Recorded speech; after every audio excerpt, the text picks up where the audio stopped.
Today's podcast episode is one of a series of podcast episodes I recorded with my husband, Mac Story, on a book that we co-wrote together, Change Happens, Leading Yourself and Others Through Change.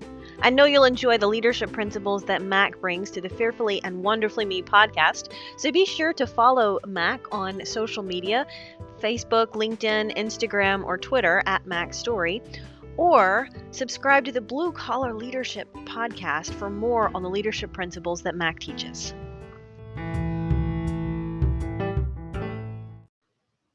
All right, so today we're on part 3 of 15 in this series on our book, Change Happens, Leading Yourself and Others Through Change. Rhea and I are really excited to talk about this. Today we really like this one. Today's topic is 2 ways to deal with change. What you think about that, Rhea? I think it's exciting stuff. You know, really, when we talk about change happens to all of us, and we've said that a couple of times over the course of this podcast series. But really, when it comes down to it, is there are only 2 ways to deal with change. We can either be proactive when change happens, or we can be reactive when change happens. So talk to that just a little bit, Mac, and share from your perspective what that means. Yeah, one thing that happens whenever change happens at work, there's a leader that's leading that change. And when the change happens, this happens without anybody really knowing it. Sometimes the leader doesn't even realize it's happening. And definitely a lot of times the people don't realize it's happening. That's why you want to teach this type of content. You want to take people through the book study so they can help develop their mindset around being proactive when change happens. But what happens is there's like a spotlight. If you think of someone, doing a play on stage and they got the white spotlight shined on them and they're the only ones you can see at that moment, that's kind of the way it is, because the leader can see everybody clearly. He or she wants to know, who's on board, who's supporting change, who's embracing change, who's going to be leading change, and is there anybody out there that wants to champion change and help at that level with the leader. And so what's going to happen, though, as soon as change happens at work, the way you deal with it, whether it's proactive or reactive, it's going to increase or decrease your influence. If you deal with it proactively, that means you're going to be part of the solution. You're going to help the leader figure out, how do we make this happen, and understand why the leader's doing it, why the organization's doing it, and the win in it. Look for the positive in it. Proactive people look for the positive in the change. Change just to be changed is not necessarily a good thing, but change to get better is always a good thing. So some people are proactive, meaning that they respond based on values. And the number one value that I'm talking about relative to this series we're doing is value in increasing my influence. If I'm at work, I want to increase my influence with the leaders and with those people around me. But when you're reactive, you're responding based on feelings. And there's a lot of things that could cause you not to feel so good about change, especially if it's happening directly to you or in your area. And then you may become resistant or negative, and that kind of thing is going to decrease your influence. Yeah, to me, I think a lot of people have the perception or impression that being proactive means taking the initiative. And sure, that could be a part of being proactive.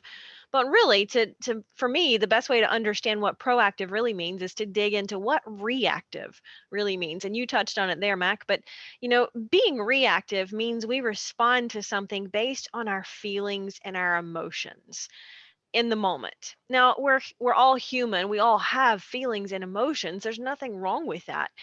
It's Andy Stanley, however, who reminds us our feelings are terrible leaders.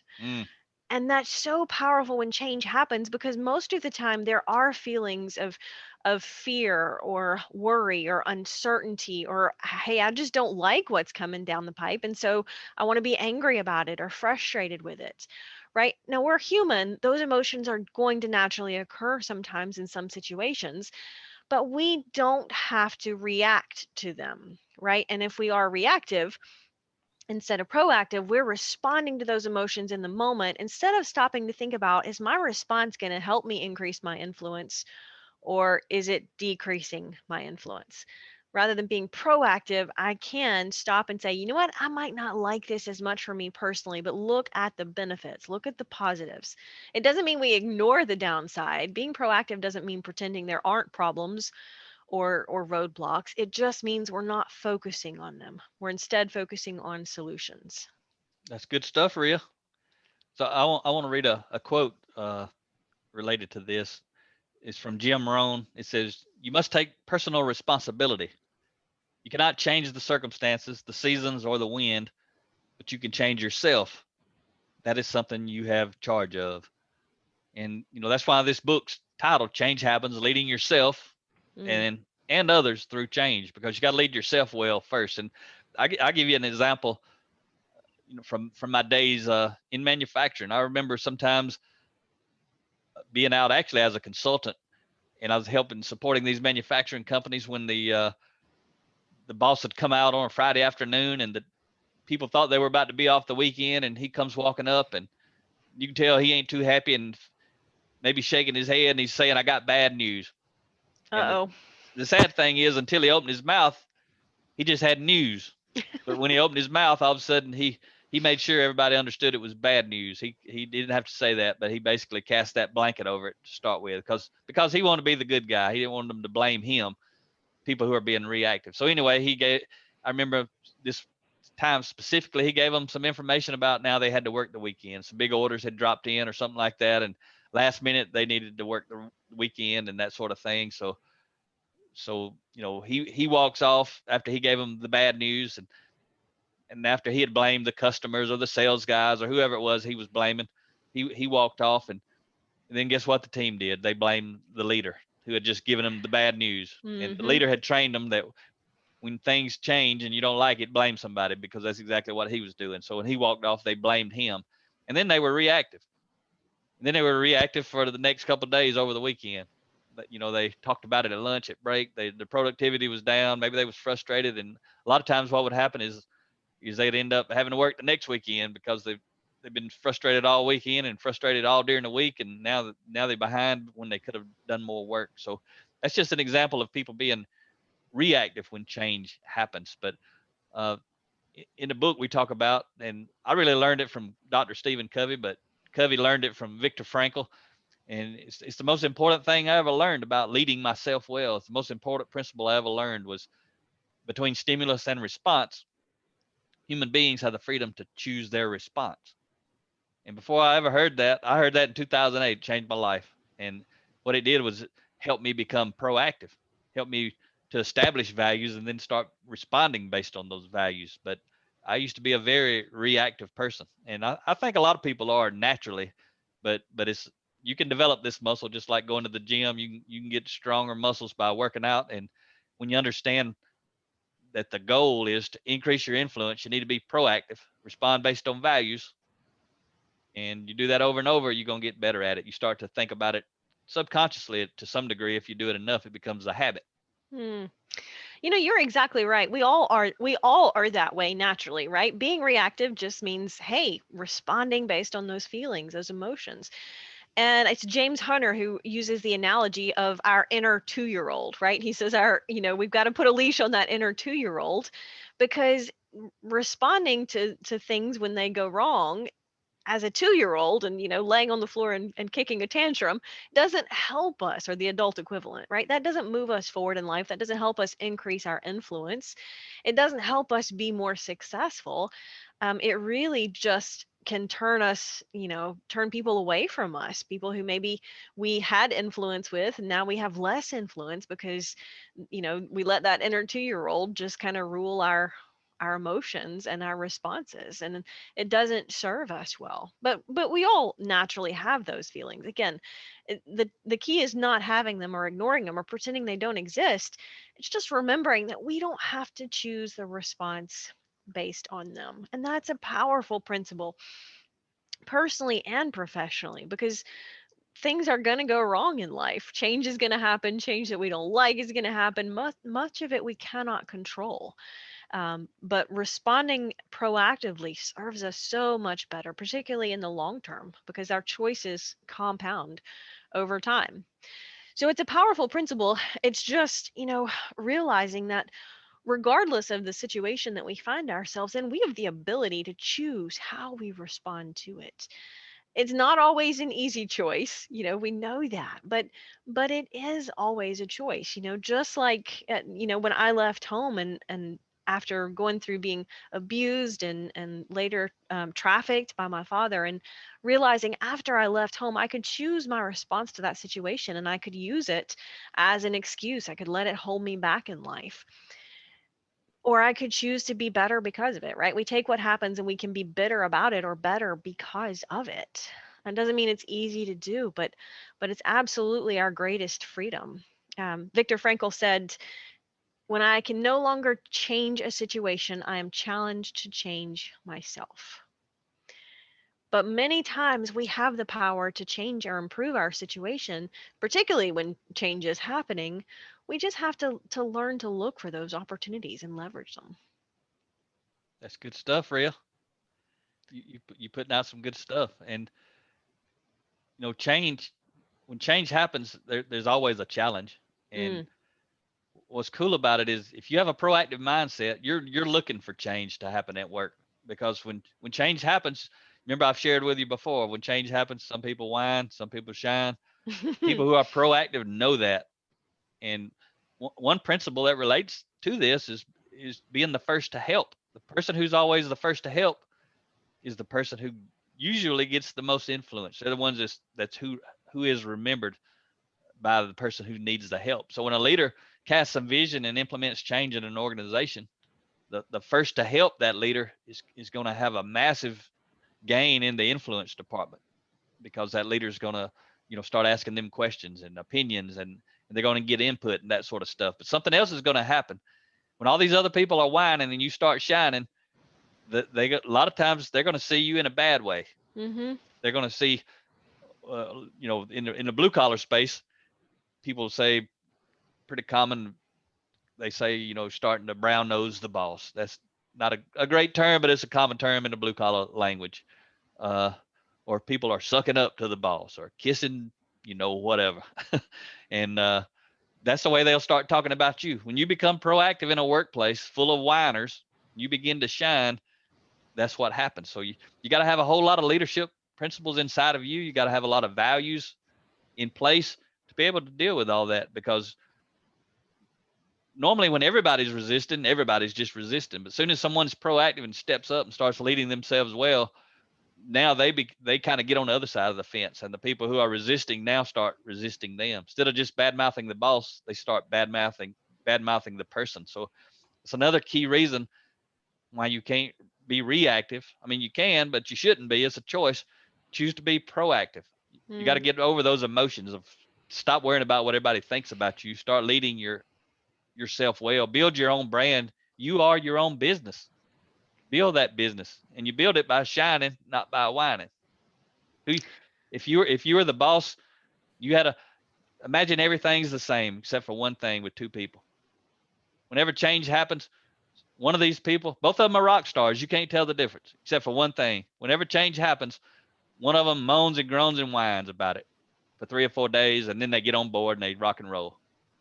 The other one never moans, groans, and whines. They're proactive right out of the gate. Both of them are rock stars, but one of them jumps in, puts it in gear, starts helping you, starts figuring out how do we make this happen, and they help you make it happen.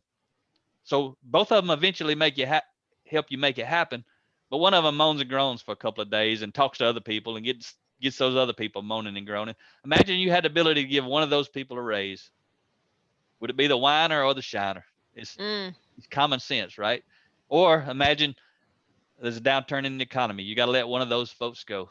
Is it going to be the whiner or the shiner? All this stuff's common sense, but doing it often requires uncommon sense to actually act on what you know is the right thing to do. If you want to build your business, you want to increase your influence at work, why would you ever whine about change?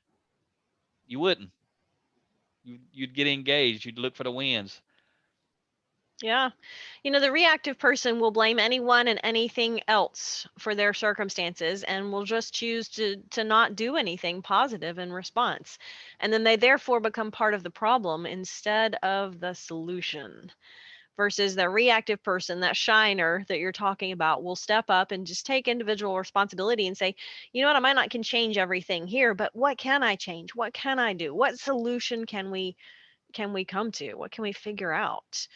And so many times, I say this over and over, but we find what we go looking for, right? When we start looking for problems, that's exactly what we're going to find. When we start looking for solutions, that's what we're going to find. And being proactive will help you manage those all too human emotions and just say, you know what, they're there, but I'm not going to choose to focus on them. All right. So I want to share a little nugget right here that I say. I don't know if I heard this from somebody at some point in the past or I just picked it up, but it's true. And I've said it for a long time and maybe I come up with it on my own, but basically it goes like this. The more we complain, the less we obtain. Mm. It doesn't matter if we're on the front lines or if we are a leader. The more we complain, the less we obtain in life, at work, and also in life in general. But I want to shift a little bit to talking about the leader. We kind of been talking about in general, which you could be the leader or you could be the frontline type person, entry level. It doesn't matter the things we've been talking about. But this second half of each podcast, we're kind of going to shift to talk about leading others through whatever topic we're talking about. So we're talking about being proactive or reactive, but we're also talking about how does that apply to leading others. But I want to share a quote from mine and Ria's friend Amir Ganad. He actually wrote a book called The Transformative Leader. If you haven't read that, maybe you want to put that one on your list. I got a lot out of it. Actually enjoyed reading it, and Amir tells some great stories in there to teach lessons on transformation, personal transformation. Being He says being intentional about discovering the hidden ways in which we sabotage ourselves empowers us to expose and eliminate these invisible culprits. So what he's talking about is basically what we've been talking about. How do we sabotage ourselves? We don't even know it, because when change happens, you can rest assured those responsible for implementing the change are watching you. It's what I talked about. When I'm talking about the spotlight being on you, that's what I mean. Someone is watching you. And and when you're talking about the leader, they want to know several things. Are you with them or against them Mm. relative to the change that they're trying to lead? They want to know, can they trust you? Are you on board, or are you at the break table or the break room bad mouthing the leader and the change and that sort of thing? And as a leader, I want to know, will you help me or will you hurt me? Because I got to carry out this mission. A lot of people on the front lines or entry level, they don't understand when change happens. A lot of times, sometimes the leader may not be on board, but if they're being proactive, you ain't never going to know they're not on board because they're going to be proactive about it. They're going to make it happen. They're going to be supporting it. They're going to be carrying it out. And that's the way it ought to be. If you got a leader, when change happens, if that leader comes out and badmouths the boss and the company and the big dogs and the sales folks and the customers for buying something or changing something, that's crazy. They're being reactive and they're casting that vision all across their team. They're going to Mm. infect the team. This stuff is contagious. Oh, negative energy is so much more contagious than positive energy, isn't it? Yeah, talk about that, Ria. Yeah, we see that it's just negative energy is much more contagious, infectious. It's easier to pull people down than it is to lift them up, right? For whatever reason, it's we're so much more susceptible to negative energy. And the things that people say affect us, our environment affects us, but what's around us can affect us and influence us. It doesn't determine us. It doesn't mean we have to make bad decisions. If someone else is being negative and complaining, it doesn't mean that we have to follow them down that path. But it's much harder to be positive and proactive if your leader or that environment doesn't support those good choices, right? If the environment is toxic, or if the leader is being reactive and they're whining and complaining, they're setting the example. And so only a very high impact, value driven person is going to be able to be very proactive under those circumstances. Yeah, leaders shoot themselves in the foot a lot of times. They seem, I don't know why, it's common sense to me. Maybe it's from reading these books every day since 2008. I don't know, but I had a lot naturally before I ever started reading these books. I understood what leaders were doing, but whenever leaders being reactive, responding on their emotions, Mm. it's just infecting the team. When the leader walks off, the team does the same thing. And if you're going to lead people through change, you got to do it proactively if you want to be effective. If you want to have less stress, if you want to have less frustration. See, when you don't have influence, you become frustrated. So a lot of leaders, when change happens, they're frustrated. Some leaders, because they're proactive, when change happens, they got a team of people who gets in gear, gets engaged. I often say, none of us is as smart as all of us. None of us is as creative as all of us. Uh, None of us is as strong as all of us. What I'm saying there is, as a team, we got to be working together for that to happen. We got to synergize, using Dr. Covey's 7 habit language, but we got to synergize. We got to come together and come up with a better solution. So when change happens, you actually need a lot of solutions because things are changing. We're doing things different than we've ever done before. That's why it's called change.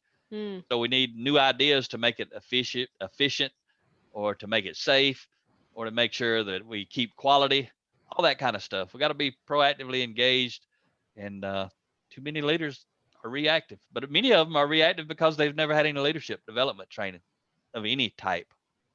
The kind of stuff we talk about in this book, it'll help you even if you've never had any leadership development training. There's a lot of leadership principles in here, but to do much of what's in this book, you need many people require a lot of personal growth and development. So that's why we have a lot of our other books. We got so many different topics. But a lot of times when change happens, that's when the rubber hits the road and people get what they're positioned to get. And a lot of times it's resistance. Most often it's resistance. The only way it's not going to be resistance if there's been a proactive leader on the front end planning for change, trying to help develop the mindset of people who don't resist change, and they know why. They don't want to. They want to grow and develop their brand. Mm. How would you say, because you have grown in such a tremendous amount over the past 12, 13 years, how would you say that has affected your perspective on change? Because you've been, I think I said this earlier or in the last podcast episode, you have kind of naturally been good at embracing change. Like that it just, you enjoy it even. And so how has your personal growth, how has that changed your perspective when change happens over the last 10, 12, 13 years? Yeah, me learning it actually, because I am this way kind of naturally, but I learned by studying and learning the principles in it that we talk about in this book. I studied a lot of them, learned them somewhere else. It doesn't matter where I was learning them, but we fill this book up with them. What it did was allow me to articulate it in a way that other people could begin to think like I was thinking, Mm-hmm. and to do the things for the reason that I was doing it. I didn't ever say, hey, I'm trying to be positive when change happens so I can get a promotion. I just thought like that automatic, because I knew if I embraced change that the leader was going to see me in a positive light. And I didn't go around and teach everybody that, but in this book we talk about that sort of thing. So when I started learning and growing, it gave me an entirely different language, uh, tool set, skill set, whatever you want to call it, but it's really a language of how to articulate this in a way that help motivate and inspire people to actually want to be proactive, like we're talking about. It doesn't happen naturally, and some people, you got to help them a lot to get them to think that way. Yeah, I was just curious because I know that I'm not naturally as quick to adapt to change as you are, and so I can remember times in over my career that I was more reactive than proactive, particularly early on in my career, and I can point to some situations where I lost influence because of it. And yet as I've grown and learned and have been intentional about developing myself, I got better at that and being more proactive in all dimensions of life, but particularly when change happens. And so I was curious to hear how much it had impacted your leadership and perspective and journey. And you're right. I think that as we study these principles, they are the language of influencing other people. And just like if we move to a foreign country, but we don't learn the language, it's really difficult to increase our influence in that foreign country. So if we study and learn these principles relative to personal growth and influence with other people, it becomes so much easier to actually apply them. Won't happen automatically, right? Just to read them is not enough. Just like this book. If you just read the book, it's not going to help you. If you read the book and apply it and start to use these principles, you won't get it all right to begin with, but you apply them and learn and apply them and learn and grow, and over time you can absolutely get better about increasing your influence. Yeah, and for me, in 2008, when I started my own lean consulting business, I mean, what that basically means is leading change, leading people through change.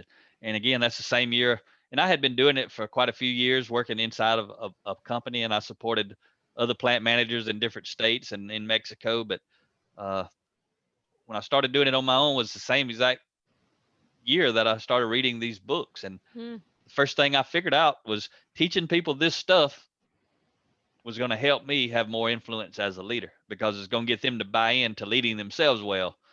So as a leader, if I get my team to lead themselves well, it makes my job easier. Oh, absolutely.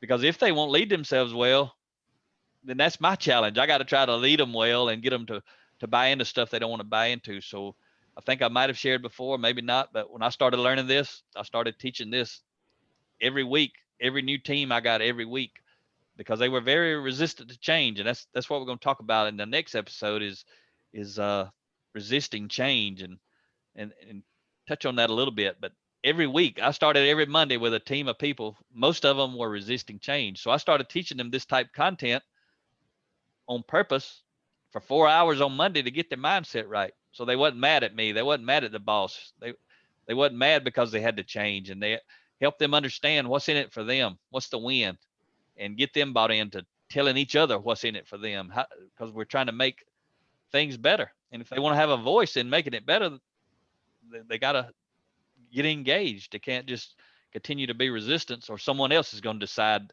their fate relative to that specific change. So just learning it created the space for me to share it. And I mean, that's why we're doing it today. That's why we wrote the book.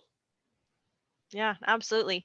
I just wanted to share one quote as we wrap up this podcast episode. William James said, "Human beings, by changing the inner attitudes of their minds, can change the outer aspects of their lives." And that's what we've been talking about for this whole episode is learning to proactively embrace, leverage, and lead change. We can increase our influence. And that really is, a mindset shift, right? Inner attitude of the mind that is going to change and improve our outer circumstances. Maybe not immediately, but in some cases, yes, absolutely immediately. But even more powerfully over time. All right. So on our next episode, we're going to be talking about resisting change. We're going to be sharing the 3 reasons some of us resist change. And I'm going to share a story about a guy that when I met him on one of those Monday mornings, he wanted to cut my throat that morning. About 10 minutes after I met him, he shared that with me. So if you want to hear that story, make sure you come back for part 4 of 15, and I'll give you an example of someone resisting change, one of the teams that I was leading. Talk to you next time. Start increasing your influence and maximizing your potential with the RIA's audiobooks. Available at audible.com, amazon.com, and iBooks. Please visit riastory.com to learn about RIA's books, resources, speaking, and training programs. Thanks for listening.